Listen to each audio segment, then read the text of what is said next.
And we are talking to Sandra Denenga, a sister from the motherland. First of all, tell us where you're from and tell us about your home country. I am from Zimbabwe. It's in Africa, towards the south of Africa. It's a very beautiful country. It's a small country about the size of Texas, and it's got about 12 million people as a population. When a lot of folks think of Africa, we think of the poverty, we think of the pictures that we see in the media. How do you think about the way the media has sort of depicted Africa in general, and are those depictions accurate? I think those depictions are very one-sided. I think there's more that's going on in Africa than just the children that are starving, as well as the wars that are going on. And so, the media tend to show only those pictures. But we also have some very stable countries in Africa, some countries that are experiencing growth. And Africa is a very rich continent with a lot of natural resources.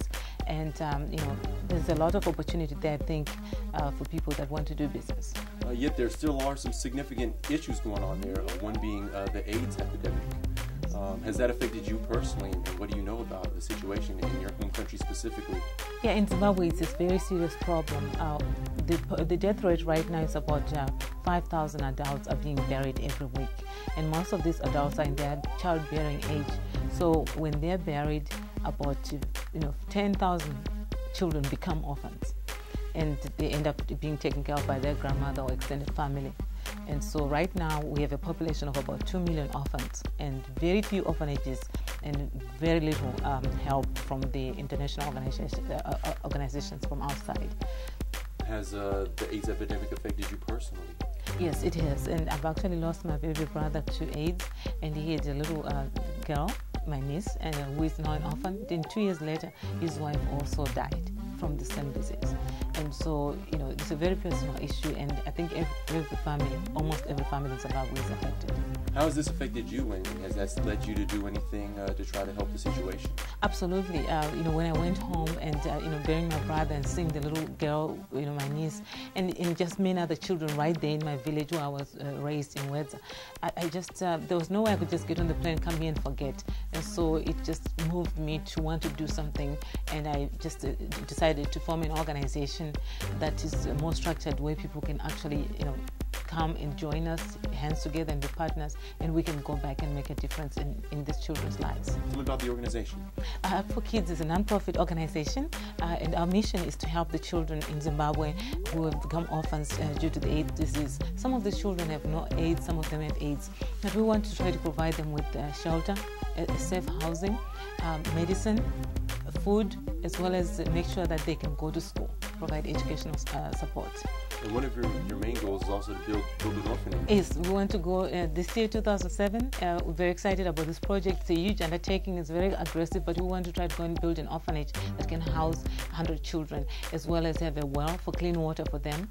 And then phase 2 of that, we want to be able to also build a clinic at the same center, so that the children can have, it can be taken care of maybe by a nurse, and then before they have to be transferred to a major hospital when they're critical as well. And then each year we want to try to build these orphanages in different parts of the country.